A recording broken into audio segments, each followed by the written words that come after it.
Good morning, I'm Ed Lingao. It is Thursday, the 20th of March, bringing you Morning Matters because your mornings matter. 51% of Filipinos say former President Duterte should face accountability for drug war killings, but his allies dismiss the survey. Starting Monday, Manibela will stage another transport strike. The Transportation Department respects the protest but appeals for dialogue to spare commuters. And the MILF, the Moro Islamic Liberation Front, voices frustration over President Marcos's BTA appointees. But the palace says give the new interim chief minister a chance to perform his duties.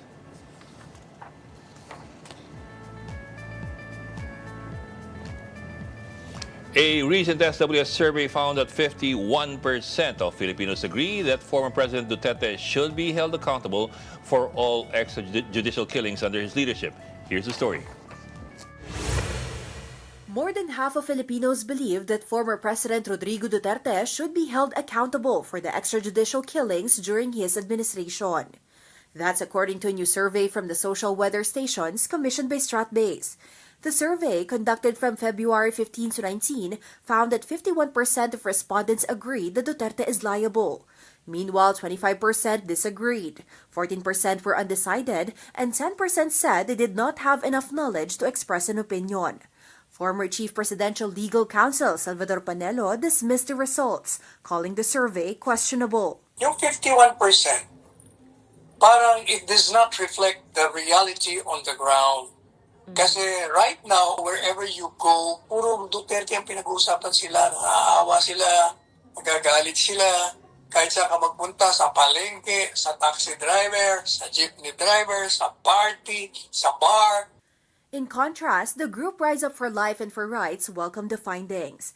They say this highlights that even before the former president's arrest last week, a significant number of Filipinos were already seeking justice. Siyempre po natutuwa kami sa ganyang resulta ng survey kasi yun naman po yung aming panawagan na ma-hold accountable si Duterte at yung mga kasama niya, lalo na po yung mga generals na naging kasampot tungkol dito sa pag-implement ng war on drugs. Duterte remains in detention at the ICC in The Hague, Netherlands, with his confirmation charges hearing set for September 23.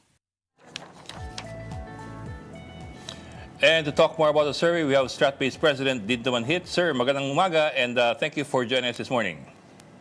Good morning, Ed, and good morning to your televiewers.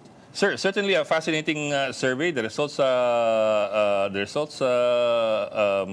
we'd like to dive into. For some reason that we'd like to ask you about, bakit po mukhang yung mga bailiwick ng Pangulo pa, where he is supposed to be strong, sa kanila talaga mas malakas yung agreement na panagutin ang dating Pangulo. For example, Visayas 62% strongly agree that he should be held accountable. Mindanao is at 47 versus NCR at only 45. It's not what some people would expect. That's the idea of scientific surveys, Ed. You try to get a snapshot of people when nobody's talking about the issue. Diba? That means nobody's shaping the narrative. Nobody is disinforming the public. It's basically what they feel. It's a possible reality that the NCR, they saw that the drug war or the fighting of crime is stronger in their feeling. No? But what we notice is from the result of the survey is the term may napatay. But there's a difference. We've always seen that even during the time of President Duterte when we were tracking this, not only with social weather station, but other groups, that drug war as a way to fight criminality was positive. Pero when they see innocent death, bumababa even the performance of the president. If you would remember the death of some young teenagers. Kian de los Santos. Yeah. So that was the lowest performance rating of our own president. So we felt, given all this noise, we wanted to work with social weather station and see the public perception towards this issue. And this is what we saw. But of course, we have to emphasize, and thank you for sharing the data, that this was done before the arrest. What's the difference? Now everybody is polarized, partisan. We agree with Secretary Panelo na maaaring yung nakakausap nila, yun ang linya. But as I've said, that's why these surveys are meant to get a feel of where the public stands. And what I see different is that kung may kamatayan, may pagpatay na hindi na naaayon sa proseso na legal, di ba? Gusto managot ng tao. Ang Pangulo, because he kept on saying that he should be accountable for the actions of the security sector during his time. That he would take responsibility, sir, and accountability. Yes, sir. Kasi yung Remember that. responsibility is sa Tagalog, pananagutan niya. So, sir, konti pang paghihimay. I'm also looking at yung paghihimay ng rural versus urban, sa kanayunan versus dito sa sa mga syudad. I suppose it's also a bit of a surprise na 52%, mas malaki ng rural respondents think that he should be held accountable versus 48% ng mga nasa urban areas. What do you think also explains that? Of course, it's within the margin of error. No? Yes, sir. 2% kasi 2%. ang margin of error natin. But it's possible that maaari ito ay shocking sa kanayunan, no? Na pinapatay ang mga ordinaryong tao or napapatay sa issue ng drugs na wala namang kaso. Kaya, so sa akin ngayon, kaya yung salita namin dito is maybe we really see at both rural and urban areas a vibrant Philippine democracy that wants public officials to be accountable for abuse of power if there is, no? If there is. Kaya importante yung kung talagang mapakita na merong mga kamatayan, pagpatay na hindi nasa ayon sa procedure ng ating we live in a rule of law. Diba? Ayaw natin na may pumapatay lamang, may napapatay. So baka yun ang perception. No? Kasi mahirap alamin eh. Ang tawag Yes, namin dyan, if you want to dig deep dito, Ed, we need qualitative survey. Yeah. So siguro yun ang susunod namin gagawin. Pag-aaralan, you have to process more these answers. But right now, we just wanted to share this because we tried to do this last February. Dahil nga, umuugong yung ICC. We just wanted to feel of where the people is. But maaring nag-iiba to, lalo-lalo na with the narrative last week. No? Grabe ang mga diskusyon tungkol sa isyong ito. Maaring mag-iba. It swings on the other side. But sabi nga natin, this is a baseline for the people feel right before. No? Because we got this data towards the end of, I think, first week of March or end of February. No? So right before the arrest of the president. Ang sabi nga ni Salvador Panelo, yung dating legal counsel ng dating Pangulo, it does not reflect reality on the ground. Of course, he's talking about now, not about the time when the survey was taken, which was in February, I think 11 to 15. And you know, we have all these discussed surveys through the years, as we know each other. Your reality is different from scientific reality because your reality is kung sino yung nakakausap. Apo. Kasi kung lahat ng reality na nakakausap natin, yun ang realidad natin, minsan akala natin yun ang malakas. But rallies of 3,000, 4,000, 5,000 people does not reflect the 117 million Filipinos. Just like elections. Diba, Yes, pag sir. election, malakas ho ako kasi ang daming pumunta sa aming rally. Nakausap ko sila. Pero lalabas namin yung survey namin, ibang-ibang resulta. At kung ano yung nilalabas namin survey, and we've been doing this with both Social Weather Station, Pulse Asia, since 2004. Probing social issues, political issues, economic issues. Tumutugma naman sa feeling ng tao. Kaya ang tawag natin dyan is science. And that's why I'm a political scientist. Sir, let me ask you to put on your hat as a political scientist again. Of course, this was taken in February, a month or almost a month before the activity last week, kung saan hinuli yung dating Pangulo at yun sa Dahig. How do you think that could affect the public sentiment now? Yes, sir. It will not affect, because what's affecting public sentiment now is the massive political discourse, and you have to admit it, not factual. I think we all got deluged. Even King Charles is against the arrest. Even some Queen Elizabeth. fictional character, fictional lawyers are against this, no? Referring to 3 TV shows in the United States. So that kind of can shape political discourse, and we are outside that realm.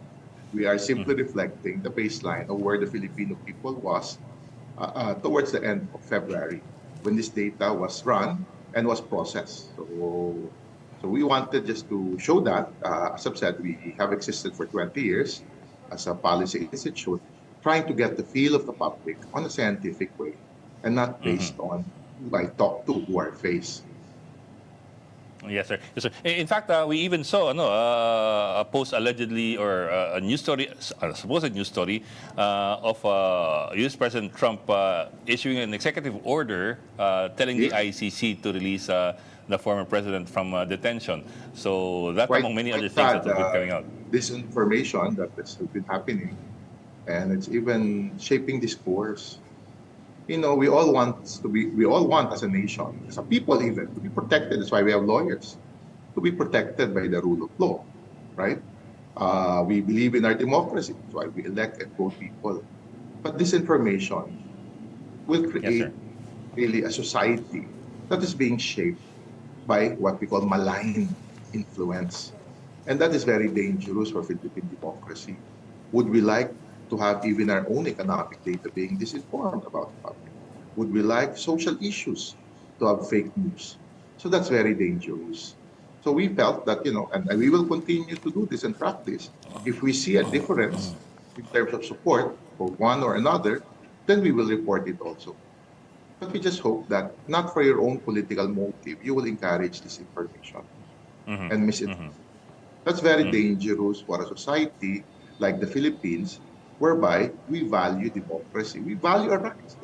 Sabi ko nga, ang demokrasya ang nagbibigay kapantayan sa mga makapangyarihang dynasty, sa mga makapangyarihang political oligarchs against ordinary people. So let's not abuse the mind of the Filipino people. We have seen that since we started Stratbase in 2004, how the Filipino people value their right to vote, like they go against people who cheat them. This information is a form of cheating them. Pero sir, the elections are a month and a half away. Given all the elements that we've talked about so far, the baselines that we have so far, for example, from the survey, but as well the amount of information and disinformation that's been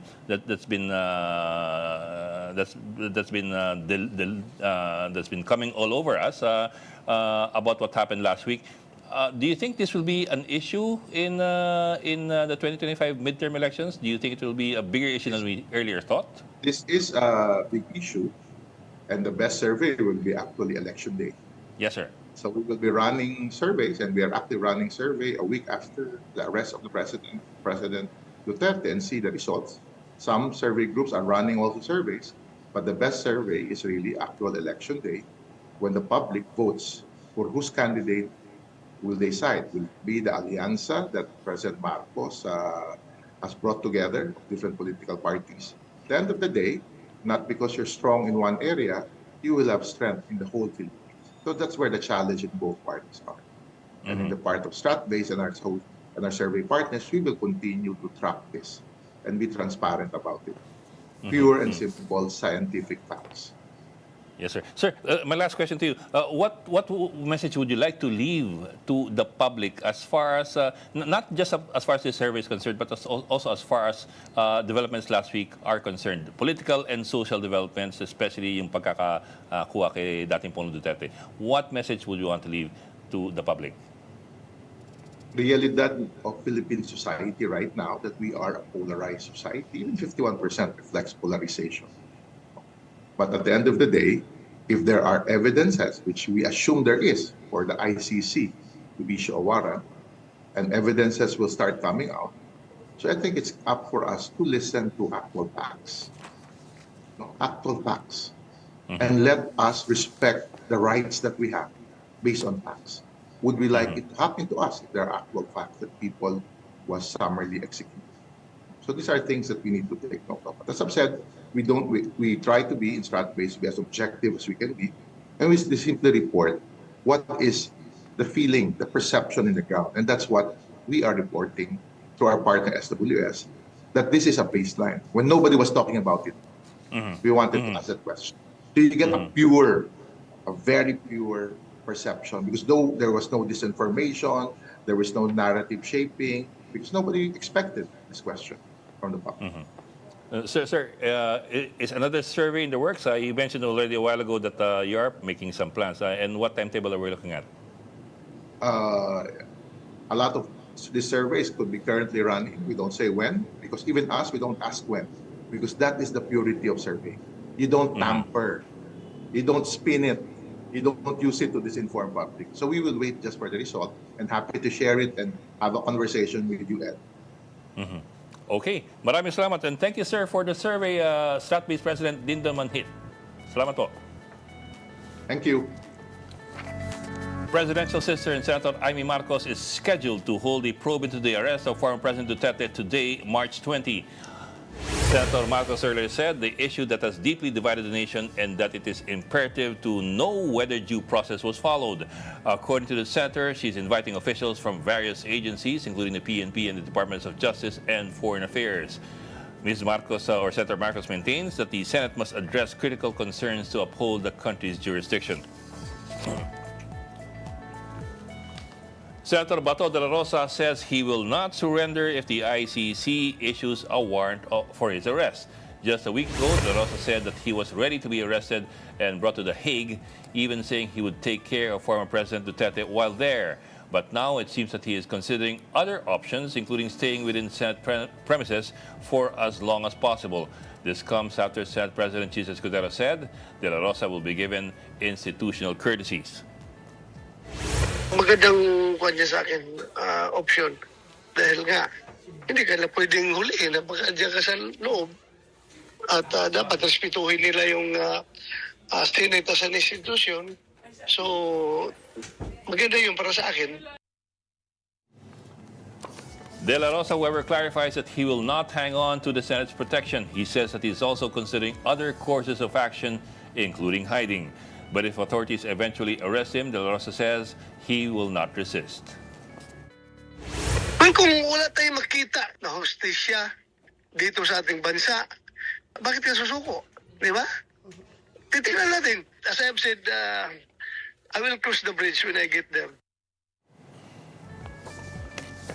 Do not go away. We'll be back with more stories after this break. Welcome back. You're still watching Morning Matters here on One News. VP Sara Duterte casts doubt on a chain of evidence following the discovery of more suspicious beneficiaries of confidential funds. VP Sara says that she could not confirm if the names were real people due to her uncertainty over the basis of the allegations. She says the attack on her confidential funds is never ending amid her impeachment. This comes after House lawmakers revealed names like Miggy Mango and Jay Camote being in the list of the OVP's list of confidential fund beneficiaries. Justice Secretary Boying Remulla challenges former presidential spokesman Harry Roque to return to the Philippines and face the complaints against him. Remulla says Roque had no reason to seek asylum in the Netherlands as he was not being politically persecuted in the country. Roque is facing a qualified human trafficking complaint over his alleged involvement in the raided Pogo Hub in Porac, Pampanga. Congress also issued an arrest order against him for repeatedly failing to attend hearings on illegal Pogo operations in the country. Sinisiksik niya yung mukha niya para maging relevant siya. Hindi naman siya kailangan dito eh. Wala pa nga nangyayari, tumatakas na siya eh. Di ba? Eh, hindi, harapin niya. Wala pang kaso. Abogado pa naman siya. Hindi siya sumusunod sa batas. Sumunod siya sa batas, harapin niya. The Transportation Department is seeking a dialogue with Transport Group Manibela to avert their planned strike. Here's the story. Manibela is set to stage a 3-day nationwide jeepney strike starting on March 24. In an interview on A Big Story, Chairman Marvel Buena said false data on the PUV modernization program prevented drivers from renewing the registration. Paano pa kami magtitiwala? Isipin po ninyo yung datos na 86% na sinasabi po nila, 43% lamang po ang talagang consolidated na at nakapag-comply talaga. Valbuena renewed their calls on the government to suspend the program. Yung gusto nating sabihin at iparating kay Secretary Vince Dizon na isuspend yung implementation ng PUBMP dahil nga po marami na ang nalugi at marami na rin ang naghirap dahil dito. In an interview on True FM, Transportation Secretary Vince Dizon admitted that only 43% of jeepney operators had been approved for consolidation. Approved na po pala ay hindi 86%, kundi 43% pa lang. Ibig sabihin nun, ang nagsubmit na ng kumpletong requirements ay 43% pa lang. Yung 86% po pala, nagsumiti pa lang. Pero hindi pa po nakukumpleto at hindi pa po na-approve. Dizon said Assistant Secretary Jojo Reyes will meet with stakeholders to discuss the matter. He noted, though, that the PUV modernization program is here to stay, but will be implemented gradually. Napaka-masalimuot po nito. No? Naniniwala po ako ngayon, hindi po ito dapat madaliin. At hindi po ito pwedeng bigla-biglaan, pipilit na natin ang nationwide. Presidential Peace Advisor Carlito Galvez Jr. defends the appointment of former Maguindanao del Norte Governor Abdul Rauf Makakua as interim chief minister of the Bangsamoro Autonomous Region in Muslim Mindanao. This comes after a letter circulated claiming that the MLF does not recognize the appointment. Galvez argues that only some MLF members may oppose Makakua, but this does not reflect the stance of the entire Moro Islamic Liberation Front. He adds that Makakua's appointment did not violate the Bangsamoro Organic Law or the Comprehensive Agreement on the Bangsamoro. Galvez also notes that former Interim Chief Minister Alhaj Murad Ibrahim resigned his position upon learning that President Bongbong Marcos had appointed a new leader. Stay tuned. Morning Matters will be back after a short break. Patrolman Francis Steve Talion Fontiles refused to undergo a neuropsychiatric exam. The PNP says he presented himself for the exam, but then he refused, saying that he's been taking it over and over again.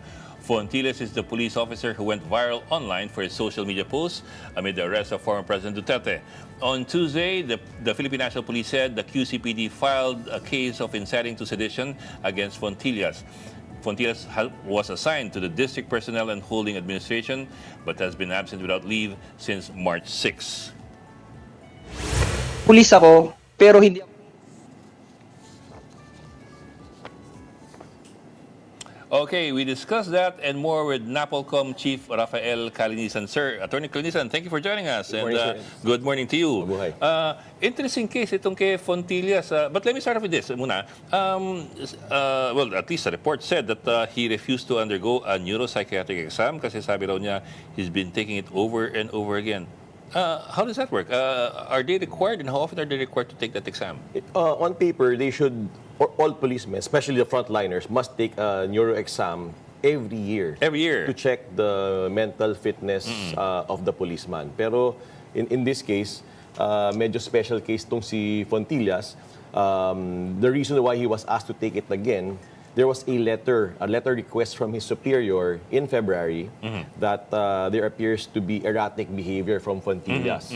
So that's why the QCPD Health Service wrote the regional office asking for a more comprehensive exam be done for Fontiles, which Fontiles refuses to take. So here we are, after that quote-unquote request.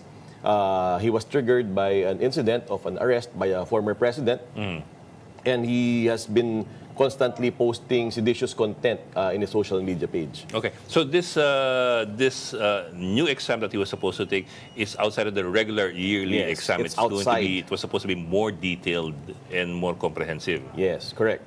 So, if I may, even as early as 2023, in July, I didn't want to touch on this, but the facts necessitate this. In July, he was already consulting a medical professional here in the Philippine National Police, and he has been constantly having consultations. So for the span of 4 months, his firearm was removed from him as he was not deemed to be fit to work. But in October 2023, he was adjudged fit. Okay. So he was given his firearm back and was given his daily tasks.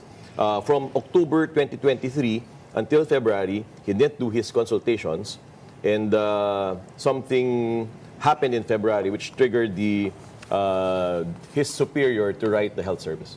Well, sir, kasi several issues here that we can and we should talk about. Among them, of course, number one, yung mga violations, yung mga alleged violations niya.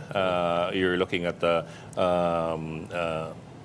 sedition is one case, and there's also his behavior, which is an administrative case as well. And then also, yung paraan ng pulisya, ng NAPOLCOM, for example, ng pagre-recruit at pag-i-screen ng mga police. So we'll try to go through all of that. Kasi in the end, these are the people in the neighborhood. Sabi sa Sesame Street, the people in the neighborhood that we meet every day.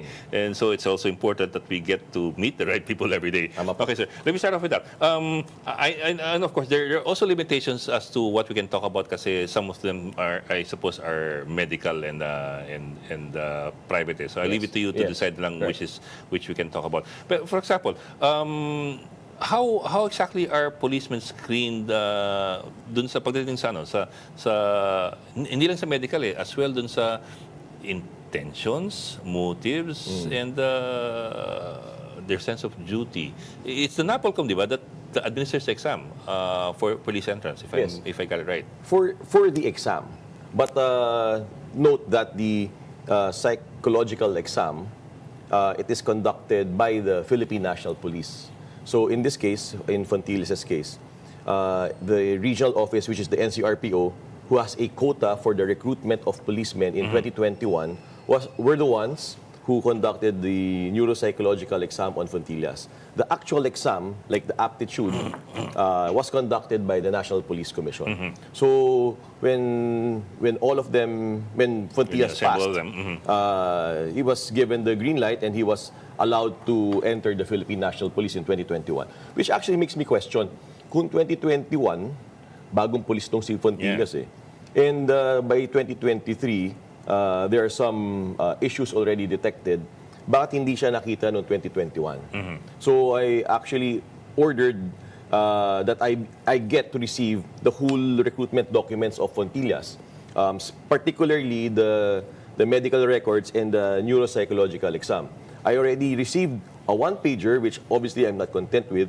So I'm asking for the whole set because I want to see gaano ba ka-in-depth talagang psychological exam. Kasi kailangan nating silipin at isipin na these are policemen, they are wearing uniforms, badges, and guns, and dapat yung recruitment process must be comprehensive, particularly the neuropsychiatric portion. Because these are people that we pay to protect us with firearms that we bought for them. Yes, correct.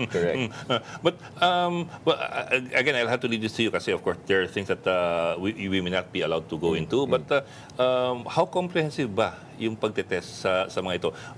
Whether it's psychological or physical or technical, how comprehensive are the tests? Correct. These are things I cannot really discuss in depth. Pero quite honestly, being 3 months in, I'm not quite satisfied with how it's still being conducted.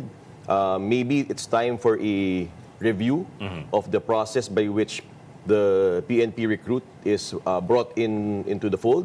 So silipin natin how the psychological exam is really conducted. Talaga bang dibdiba ng examination dyan o medyo light lang? Because baka parang lisensya ng no, I cannot comment on another office. But what I'm saying is people put our trust in the PNP and dapat talaga buong-buong tiwala natin sa kanila. And the only way to also do that is to make sure that everyone is fit and competent to be wearing the uniform. Ewan ko ngayon pero nung panahon, nung panahon ko, a couple of decades ago, there was a lot of talk na mga police quota ay nabibili lamang. Yes. I don't know how prevalent that was then and if it still is a problem now. That, because in the end, siyempre,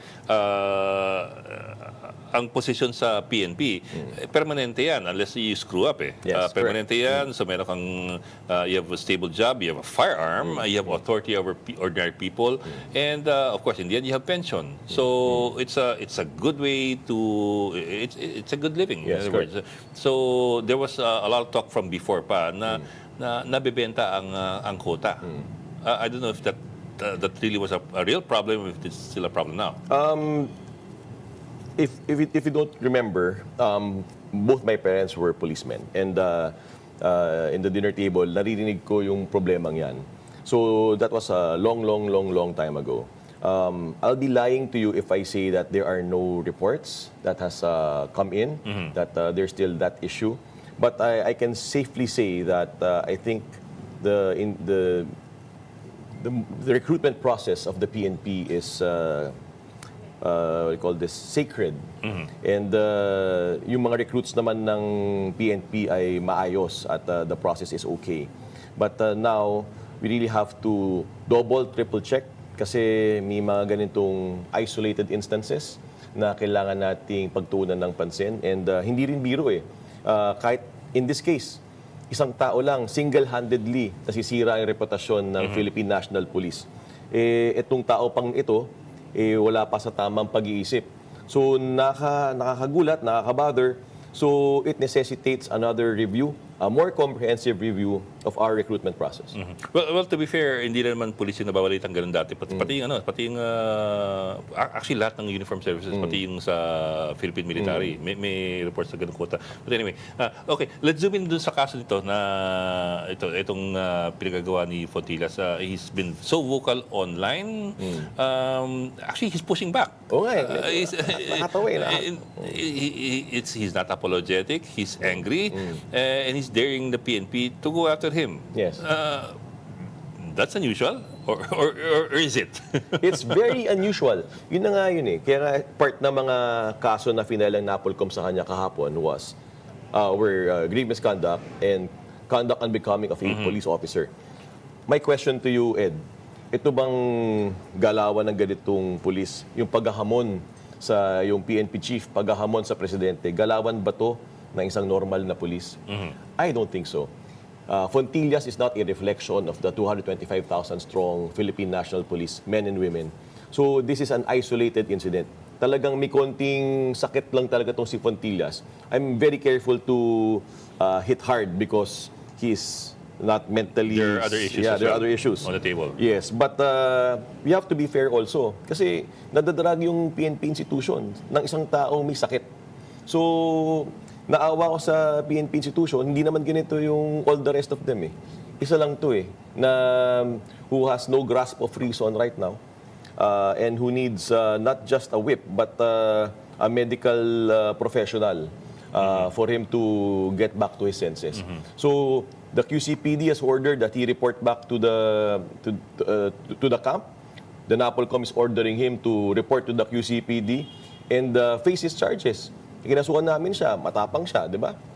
Kung matapang talaga siya, harapin niya yung mga kaso niya, both the criminal cases filed by the QCPD and the cases that we have filed in National Police Commission. Pero sir, the fact that he got here this far and the fact that he was able to stay here for so long, I mean 2 years, or 3 years actually, is also an indictment of the system where somebody like him is able to get in and to be uniformed and to get armed. Correct. Again, I will be lying if that's not the case. That is absolutely true. That's why we need to revisit. I'm 3 months in, Ed. Yes, sir. I have still 6 years to go, fixed term. Hayaan mo, we will look into these matters more closely. Hisilipin natin na mas maayos, mas malalim para yung tiwala ng tao sa ating pulis laging nandoon. Hindi kasi pwedeng makalusot ang mga ganito eh. Yung isolated incidents na tinatawag, hindi po pwedeng lagi nilang isolated incidents eh. So, kailangan talaga we put a stop to it. Definitively. Okay, sir, ito naman. Paano paghihimay ng NAPOLCOM dito? Siyempre, everybody has rights. Yes. People have rights, even policemen have rights, of course. Some would say the right to express themselves, the freedom of expression. Until where does it go and where does it stop?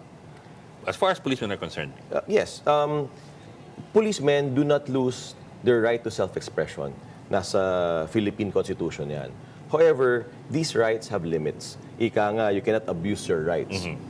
First and foremost, we are government employees. And more importantly, we are in the uniformed service. So, we bow down to what is best to the greater majority. Hindi po pwede yung sasabihin mo lang yung gusto mo dahil gusto mo lang. Abusing your right and to the detriment of the rights of others. So we have to be more circumspect. Itong karapatan ko, kung isipin mo na lang, Ed, kunwari lahat ng police, 225,000, may sarili-sariling political opinion at lahat sila very vocal, there will be a breakdown in discipline. And that is integral in the uniform service. Yung chain of command, chain of command, hierarchy, isang kumpas. Hindi po pwedeng lahat siga. So everyone follows orders, lawful orders. But hindi naman nawawala yung right to self-expression mo yung freedom of expression mo. You can do that in private gatherings maybe, but not in social media. And more importantly, meron na tayong rules in place. There are the rules on personal decorum, code of ethics, 2 memorandum circulars on social media. Very clear doon na bawal na mag-post ng political content sa ating social media pages. Wala pa tayo doon sa civil service rules, wala pa tayo doon sa obvious limitations of the uniform. But of course, we should take it as a whole, hindi lang yung we take portions of the law and just say that's it.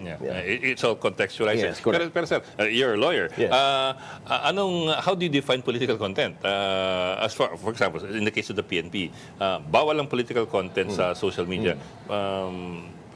Some may argue na mga pilosopo, but everything is political in this country. Di ba? Yeah, correct. Paano yung paghihimay ninyo?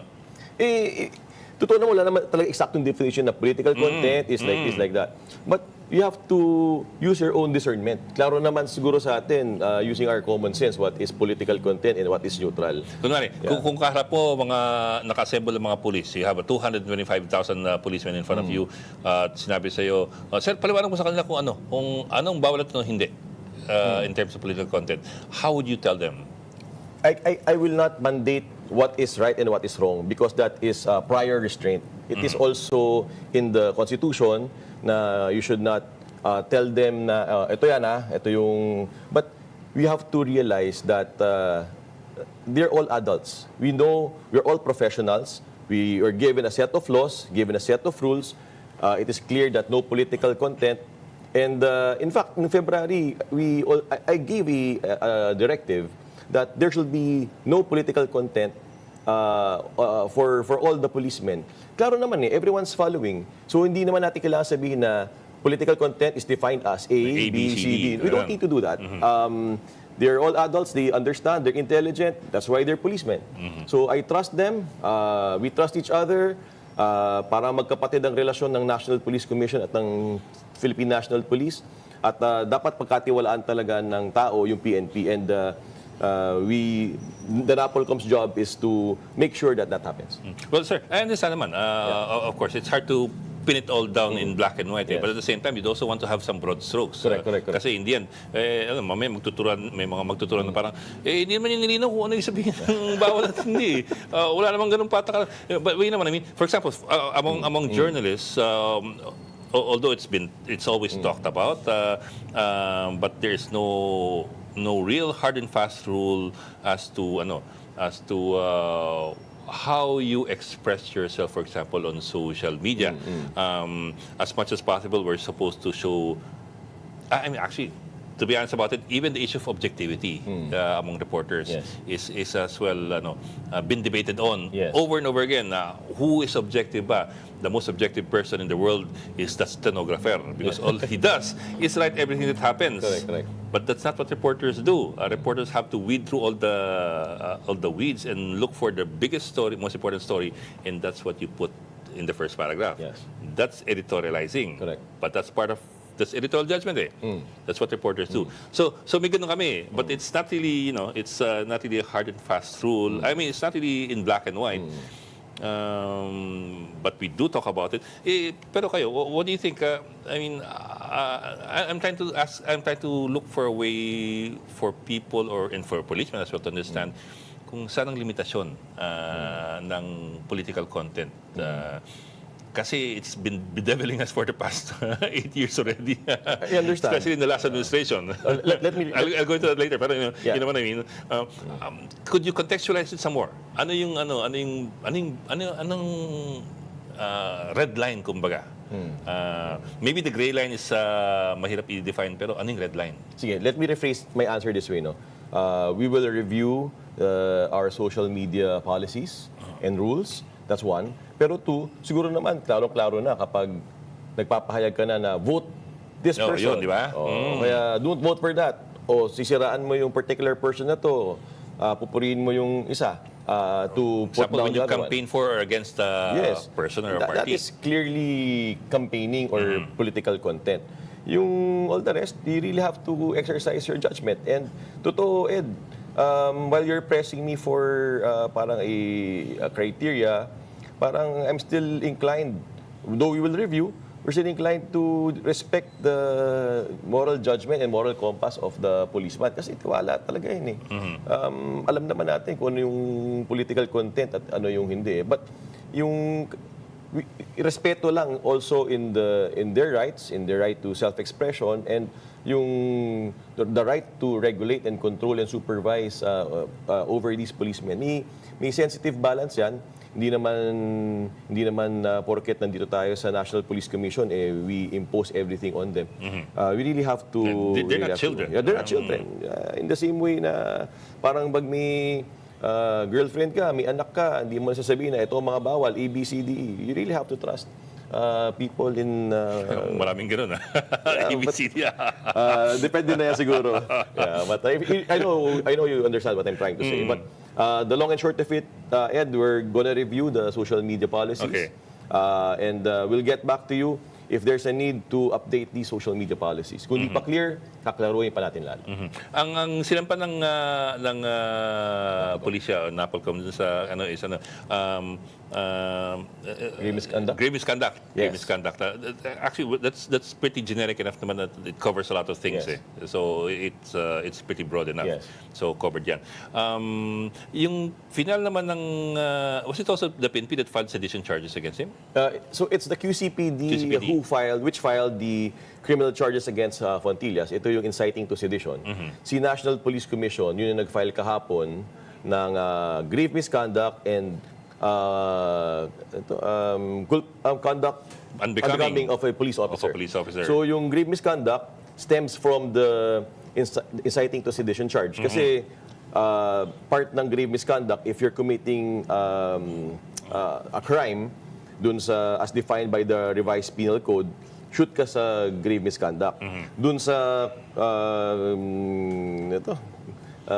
kupo, dun sa mental block na ako sa kupo, kung hindi ka refleksyon ng tamang pulis, that is where the other administrative charge lies. So we charged them with both, and it's now ongoing. The validation report was already filed yesterday, and the admin charges are now ongoing. Okay. Commissioner Calinisan, we'll just go into a short break. Don't go away. More matters to discuss after this break. Keep it here in One News. Welcome back. You're still watching Morning Matters here on One News. Sir, back to our discussion. Okay, we're talking about political partisan political activities in the uniformed services, particularly the PNP. Pero let me also ask you about this, kasi we're coming from an administration, I'm talking about the previous administration, where mas matingkad at mas obvious at mas out there yung I suppose I'd put it this way, signs of partisanship among the uniformed services. Right. I say that kasi sa social media, for example, nung nakarang administrasyon, we saw a deluge of images of generals and superintendents, patrolmen and private first class, and in between, na nag-fist bump. Especially when the president's there. And even when the president's not there, they post on social media, nakaganon sila. I bring that up kasi in other countries, things like that, pinagbabawal eh. For example, in the first term of President Trump, may isang grupo ng mga sundalo naglabas ng MAGA flag. Pinagbawal yun. Make America Great Again. Pinagbawal because naka-uniforme sila and they were flying the MAGA flag on their on their service vehicle. Yes. So may ganun, but it nakalusot yun for 6 years, and even the big bosses were doing it. I'm wondering what your thoughts are about that, because that's where we're coming from, and that may have affected or colored how we look at things now. Let's put it this way. We're under new management. The president has not and will never politicize the Philippine National Police or the Armed Forces of the Philippines. Alam natin na these institutions are apolitical. I'm very happy to say that I've never seen any policeman or even any soldier engage in any partisan political activity. Happy ako. Yung mga fist bump, and all the permutations of that, never ko pa nakita in Metro Manila or in the field. And I'm quite happy to let you know that with all confidence, walang politika ngayon sa PNP-ED, and the National Police Commission will ensure that that remains the same. Kung nangyari man yan noon, it's a sad part in our history, but I'm happy right now that politics is for politicians and law enforcement is for law enforcers, and it will remain that way. And we should protect institutions always. Well, I know this predates your term. This was several years ago.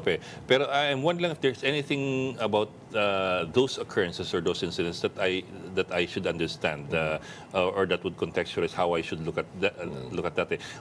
Is there any way that could be explained of as being acceptable in a democracy? I mean, is it, for example,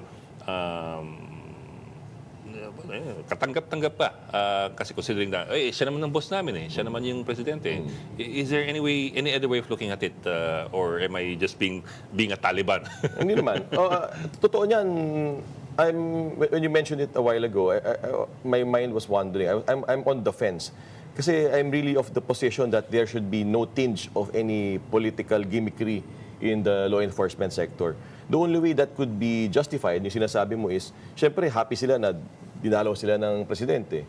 Di ba? O kaya ecstatic sila. Baka hindi pa sila nadadalaw ever. So, maybe it's a sign of happiness. That's it. And he's the duly constituted authority then. That makes a semblance of an explanation. But in the real sense of the word, Ed, uulitin ko at paulit-ulit natin sasabihin, no politics for law enforcers. Bawal mamolitika ang pulis. So kung isipin mo, ang pulis, forever yan eh. In fact, bago naging PNP, naging PCINP yan, bago yan, MISG, Metrocom, Philippine Scouts. Whatever. It predates everyone from 19 Forgotten until we all we're die. talking about institutions here. Institutions. So dapat the institutions should always be protected, bereft of any political color, bereft of any political gimmickry, and they should be independent para magtiwala ang kahit na sinong mamamayan kung ano man ng kulay niya, green man, blue man yan, red man yan, pink man yan. We should always accept and serve the whole Filipino people regardless of color and beliefs. Because the institution is supposed to stay. Correct. While administrations come and go. Yes, correct. That is absolutely correct. But it's easy for people to forget that. Yun na nga. Pero we're here. I'm very happy that the President brought us to this place. I'm very happy that the President is very, very professional. I'm very thankful. Walang halong politika o nakikita sa kahit anong pamamalakad sa PNP or sa National Police Commission. And I'm very thankful. Okay. Maraming salamat, sir, for joining us this morning. Anything you'd like to add? Huwag kayong mag-alala to the Philippine National Police. Don't worry, tiwalang-tiwala tayong lahat sa kakayanan ninyo. This is an isolated incident kay Fontillas. Huwag lang tayong mamulitika. And to the Filipino people, your Philippine National Police will serve and protect you. Magtiwala lang po kayo sa amin. Remember, elections in a month and a half. What message do you want to deliver to not just the public, but to the police force? 225,000 strong. Just do our jobs like we do every day. Magdasal kayo, magtrabaho lang tayo na maayos at everything will fall into place. Okay, maraming salamat, Napolong Commissioner Attorney Rafael Carinisan. Sir, thank you for joining us this morning. Thanks so much. It's good to have you today. And that's today's episode of Morning Matters. I'm Ed Lingao. We are One News, all sides, all the time.